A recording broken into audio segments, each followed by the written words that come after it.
Batten down. I have something important to say, and this is this.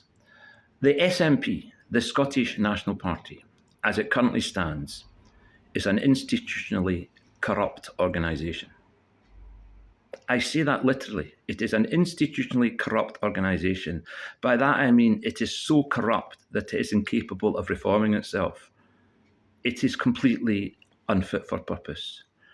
And I say this for a number of reasons, and you'll obviously say, oh, not this again. I'll tell you one act that they took just within the last few days, which just announced yesterday, was the replacement of Mike Russell. Mike Russell was brought in the immediate aftermath of Peter Murrell's resignation to supposedly clean up the SNP. And I think he's just struggled in that job. I think Mike is a good guy. I rather suspect he's done his best in the circumstances, but he's basically walked away from it. He's either walked away from it or been sacked. I don't entirely know. But basically, a job that he said he would take on. I remember him being interviewed on Politics Scotland the weekend after he took it over, and he was very frank about the worst crisis in 50 years. He's a duty to the party to see it through this crisis. Well, that duty is now ended because he's now left. Whether he was moved, pushed, or asked to leave, or voluntarily gave up, I don't know. But it's very, very significant. And who has been replaced by a woman called Sue Ruddock. You've never heard of her. I only vaguely have. I've heard of her once, and it's in the context of active collusion with Peter Murrell during the Salmon trial, in which she was clearly in cahoots with Murrell to cook up evidence to put Alec in jail. So basically, they've appointed as the new interim chief executive, get rid of the one few honest guy with a bit of weight, namely Mike Russell. He's gone. The one guy, the one white hope in the situation, he's gone. Replaced by literally Peter Murrell's chum.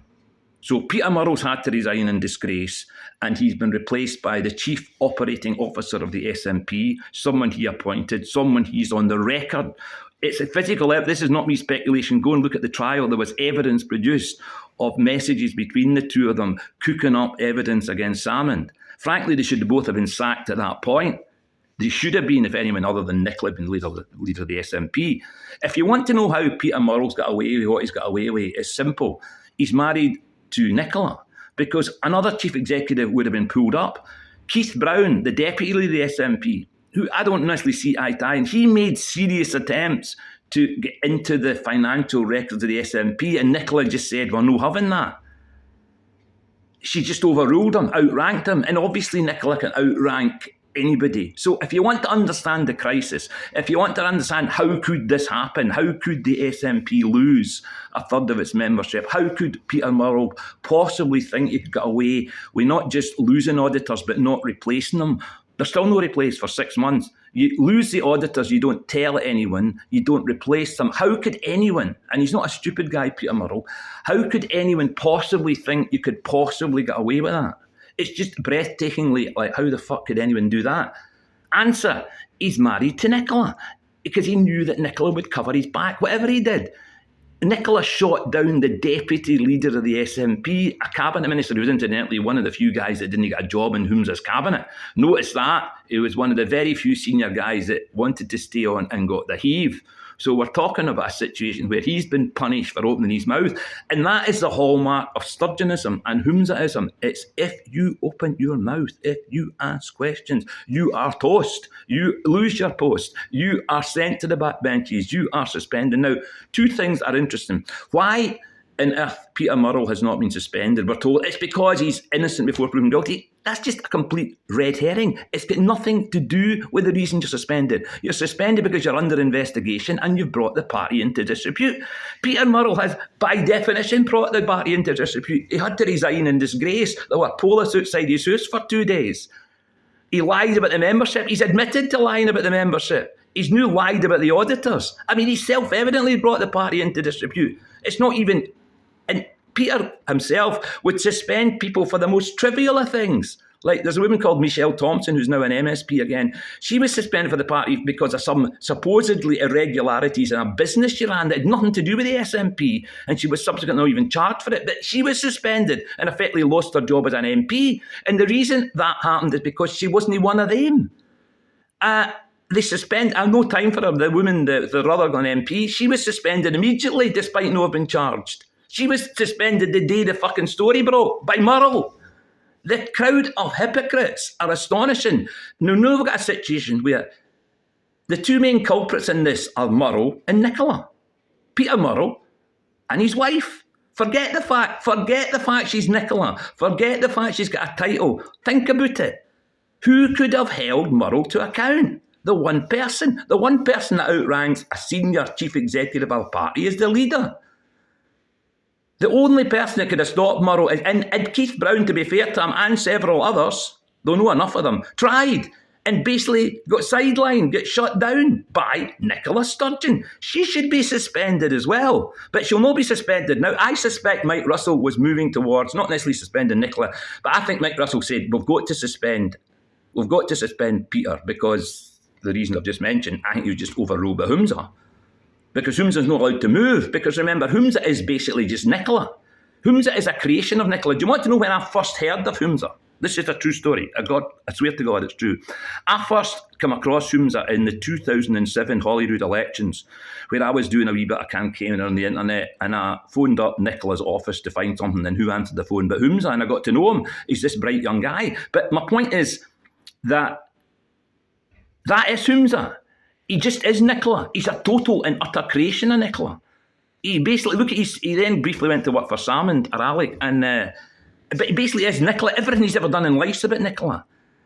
And literally, his one qualification is he says, yes, Nicola, and is semi-articulate. He was a failure in every ministerial post he's ever done.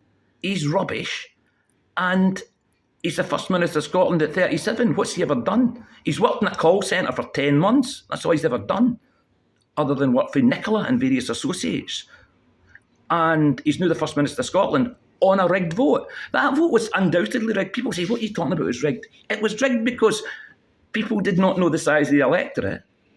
And it was rigged because if they had known that a third of the membership had resigned, that would have dominated the campaign as to how on earth can we lose a third of the membership in the year that Boris resigns, Liz Truss becomes elected, they tank the Scottish economy. How the fuck could we have lost that?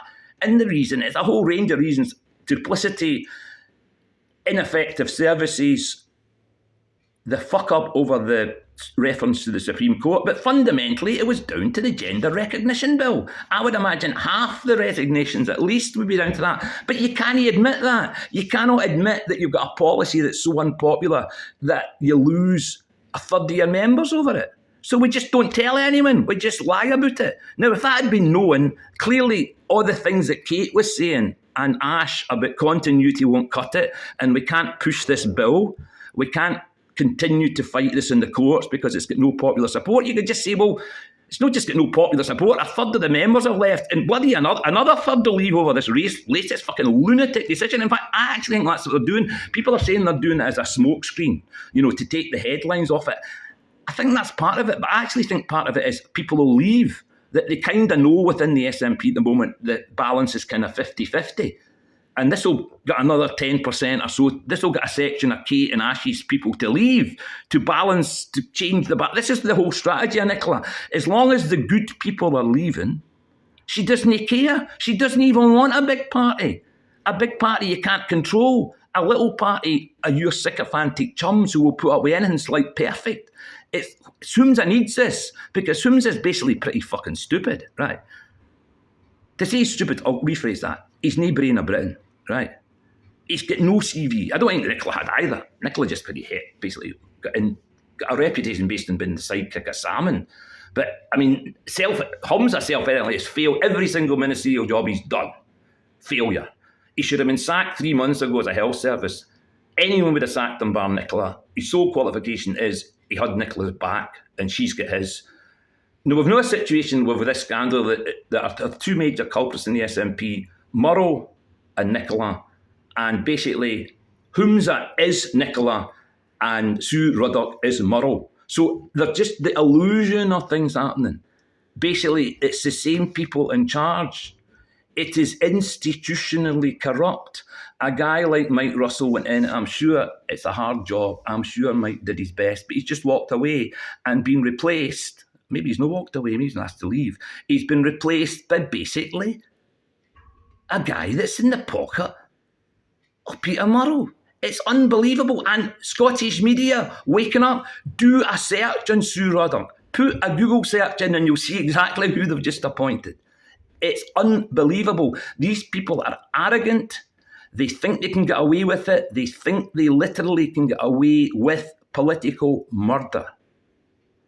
Nicola should be suspended. Peter should be suspended. Sue Russell, the irony is this woman who's a chief operating officer, of course she knew about the collapse of membership. She should probably be suspended as well. She's now the chief executive in charge of the recruitment of the new chief executive. It's unbelievable. Honestly, people, I know this is Scotland, and I know you're saying, oh, I like Nicola and she's got nice shoes and she did well in COVID. Well, she didn't, but honestly, you need to just set this aside and look at the objective facts of the situation. Objectively, there is something very, very funny going on here. An organisation that doesn't have auditor, and remember, throughout, when everybody used to raise a question about the SNP finances, the standard reply for the Sturgeon Loyal was, what do you mean? Our accounts, we're accountable to the Electoral Commission and we've got audited accounts. If they're happy, why are you unhappy? And it turns out they didn't have audited accounts. Their auditors sacked them and they can't find some. So, I mean, literally even their main line of defence falls apart. The whole thing is just one big lie. When I mean institutional trust, I actually think they do not actually understand what the truth is. With a brain works, whenever they're asked a question, is what answer do I give which suits me best? Whether it's true or not is neither here nor there. Honestly, Whom's is an unfit person to be in government, let alone First Minister? They all are unfit people. They honestly need cleared out. And folk will say, oh, that'll help the unionists. Believe me, the whole idea that these people are going to take the independence movement forward is just laughable. You actually think people of Scotland are going to vote for this fucking shower? So we've just got to get them out. Now, how big a hit we take, whether we can recover in time, whether that hands Anna Starwer or somebody the keys to Butte House. To say I don't care, of course I care, but it's a kind of, well, that's no my fault. That's Nicola's fault. That's your fault for being a Sturgeonite sycophant. That's your fault, no mine. I didn't create this. I've for years been saying, go and look at the party finances, look at the party membership. The party membership decline will tell you how unpopular what Nicola's doing is. She's doing nothing in independence. She made a dumb move to refer to she asked permission of an English court to hold a referendum. And the only reason she asked that is because she actually knew their answer. She didn't want to hold a referendum. It was just smoke and mirrors. And honestly, our political leadership is just terrible. And all we've got is she literally sat down with Peter and worked out, how the hell do I get out of here quickly enough to get Whomsa in? Answer, let's hold an election really quickly. It took them 8 weeks to elect a deputy leader 7 years ago, and they elected a leader in 4. It took the Tories 9 weeks. It took Labour 9 weeks. So how the fuck can the SNP do it in 4? They had to do it in 4 because, as we showed, by week 3, the truth had come out in the membership. I would actually like to see a figure, and it's probably available, they'll say it's confidential, is I would love to see the figures in the last week of voting in the leadership election. You understand? People voted over a period of 3 weeks. I would like to see, it was only in the last week that people knew the figures in membership. I reckon Kate won that. And these figures would be available. In fact, I'm sure they've got the figures, but they'll say, don't be ridiculous.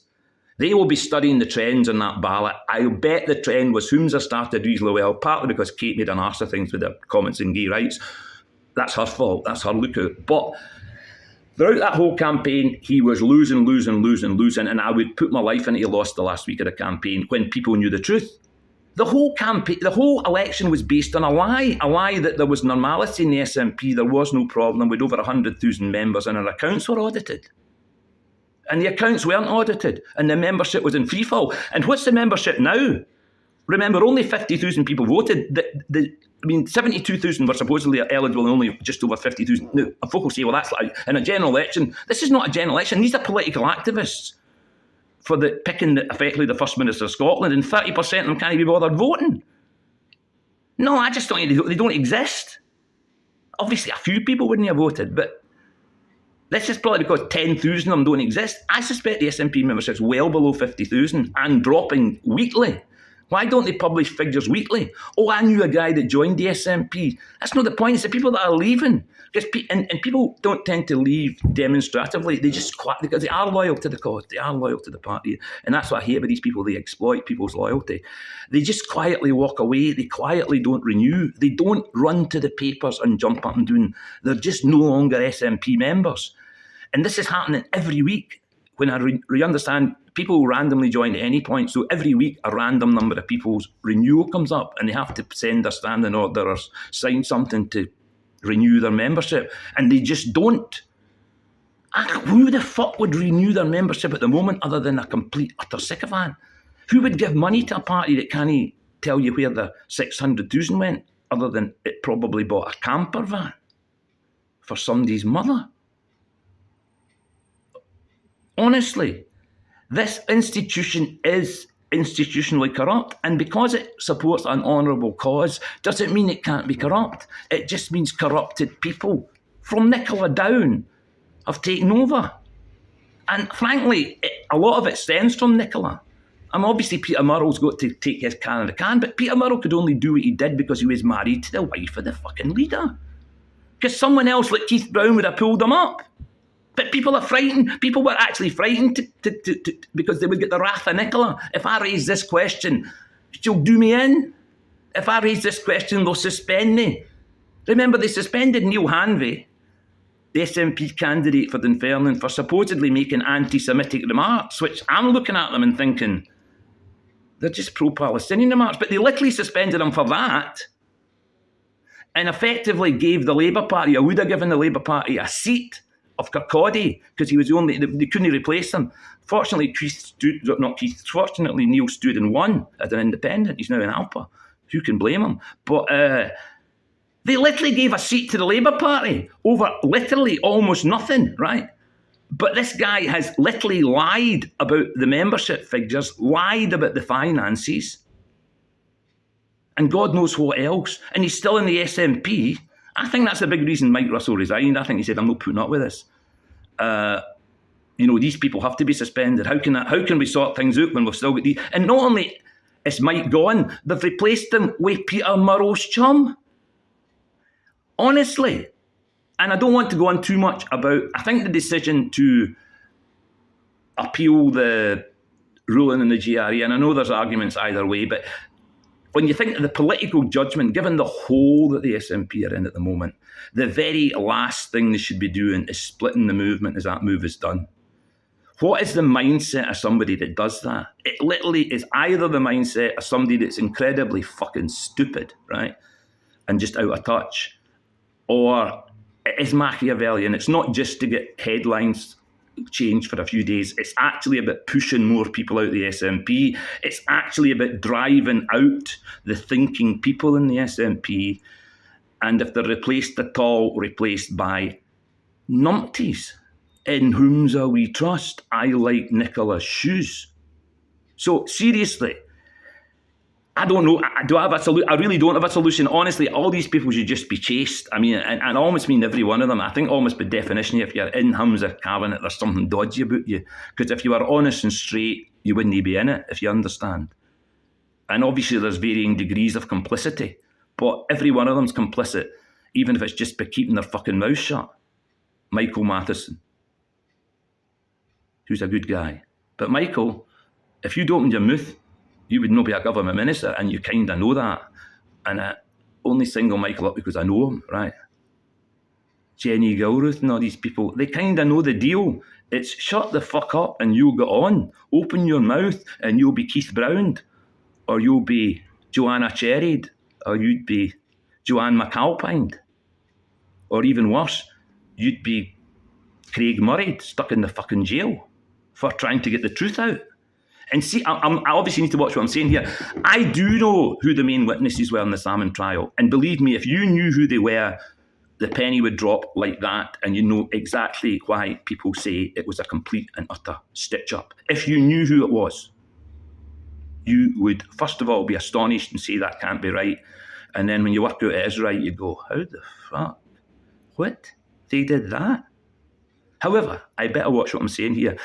They are so corrupt. This is someone, Nicola, who tried to get a predecessor put in jail and trumped up charges that she was involved in colluding in, and basically having been caught red-handed lying about membership with her husband and the point of being charged by the police, she manages to get out of town and effectively pick her successor, Humza, who incidentally, of course, she was such a success. Here's another thing, very little coverage, a wee bit of coverage, that Nicola's got a chief executive, or had a chief executive, paid for by the taxpayer. This is important, paid for by the government, that was working for Humza's campaign. I mean, apart from the fact that it breaks every rule in the SNP, it's probably illegal too. It's probably an abuse of taxpayers' money, that this woman who's meant to be working for Nicola is working for a guy, another person, who's trying to be leader of a political party. It's got nothing to do with the governments of Scotland.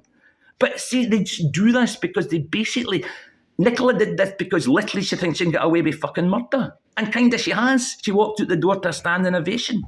And even now, folk are saying, oh, Nicola's got nothing to do with this. Nothing to do with it. She is the reason. She is the... It's Peter Muller's the accomplice. She's the perpetrator in terms of the plot.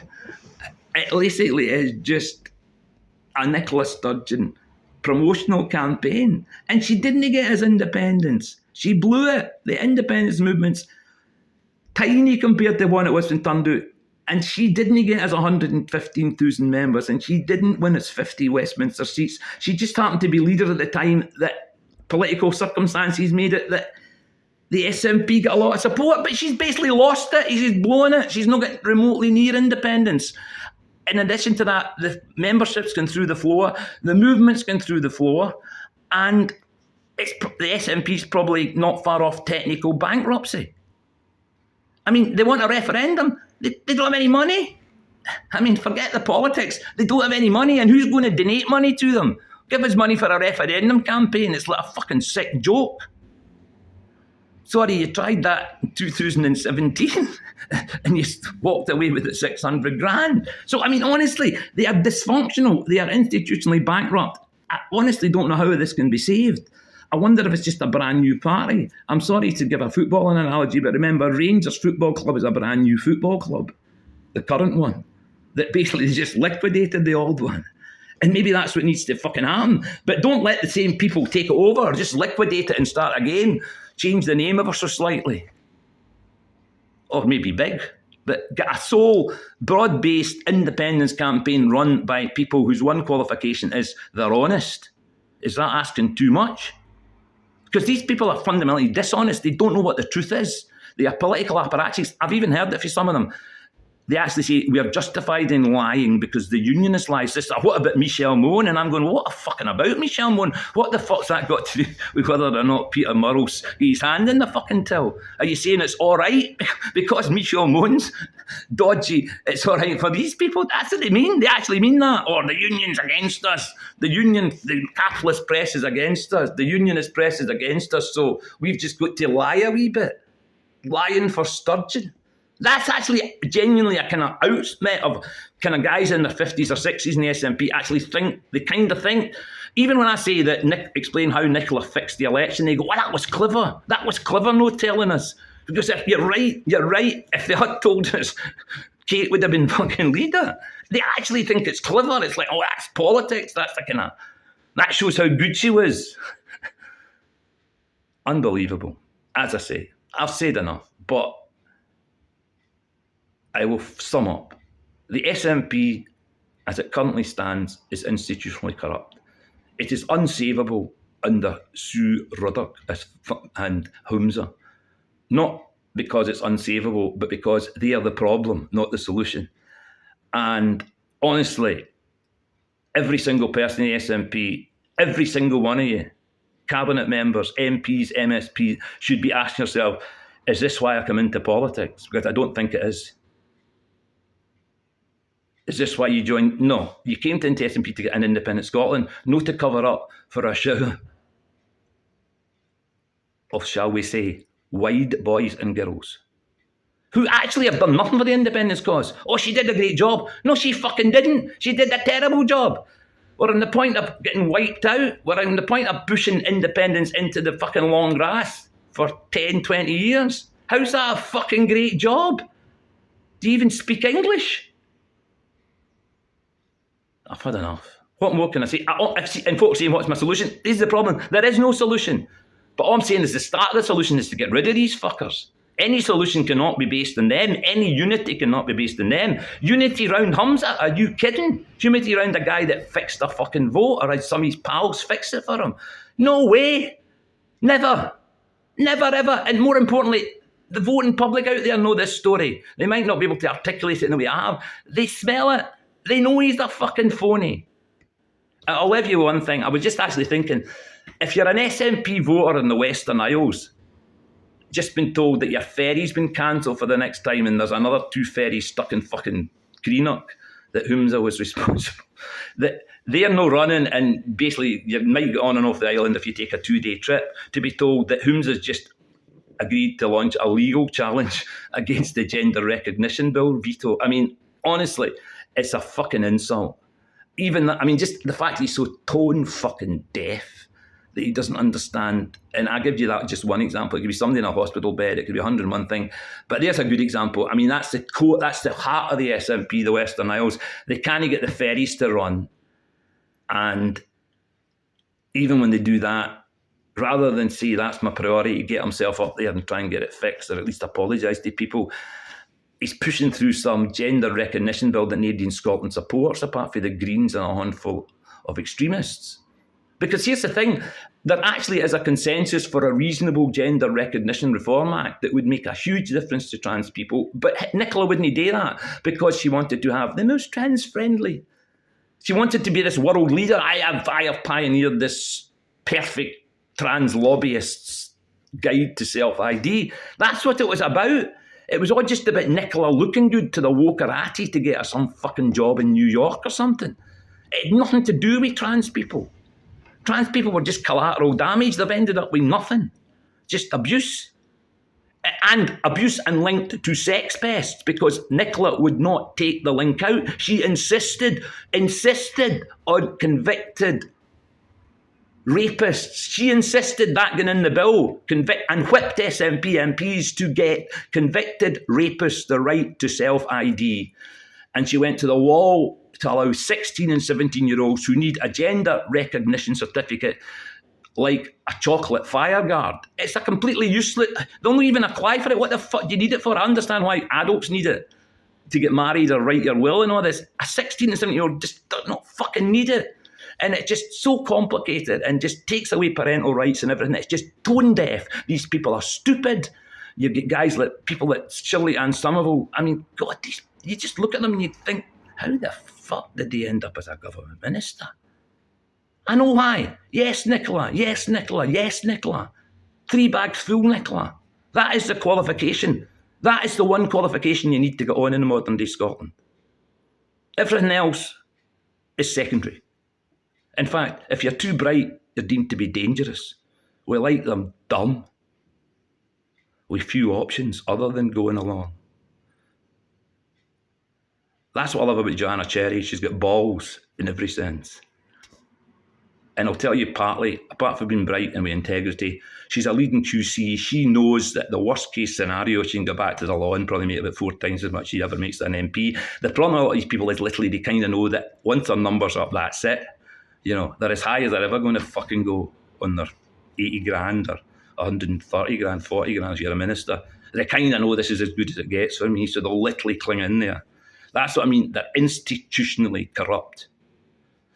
And they just all need to go. And I'm sorry to say this, I fear the only way they'll all go is the Labour Party take them out. First, the Westminster MPs, who have not done too much wrong other than sat in their fucking hands and allow this to happen. They'll all get wiped. And then we'll lose control of Holyrood. But the irony is, you know, all these people will make sure they're high enough up on the SNP list, which will mean that come Judgment Day, when the party gets wiped, they'll still end up as MPs and party spokesmen and all this, because they'll make sure they're high enough up the list. They're that fucking cynical. They've already got their plan B and plan C in line. And everyone else is thrown to the fucking dog. The problem with these people, if Scotland became independent, these people become useless, because they'd have no fucking function. So they've just got to keep us dangling in this fucking little string. Oh, we'll get you independence. They're not interested in independence.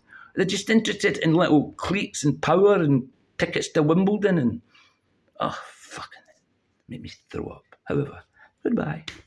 I'm trying not to be angry. It's very hard not to be. It's just very hard when you see your own country, your own cause, something people have fought their lives for, people have died for. I know people have died saying, oh, I'll never see an independent Scotland. And there's going to be a lot of people in that category, maybe myself, who'll never see it, all because of Peter Murrell and Nicola. It's just that fucking direct. Yes, you! And sycophants like you who think I'm talking rubbish. Oh, he's an Alpa. No, I'm no. He's a Tory. No, I'm no. I give up with some of these people. They just have to leave. The best contribution these people do is just fuck off and never come back. They've got no function other than getting in the road. Sue Ruddock. Look, do a Google. Do a Google. I'm out of here.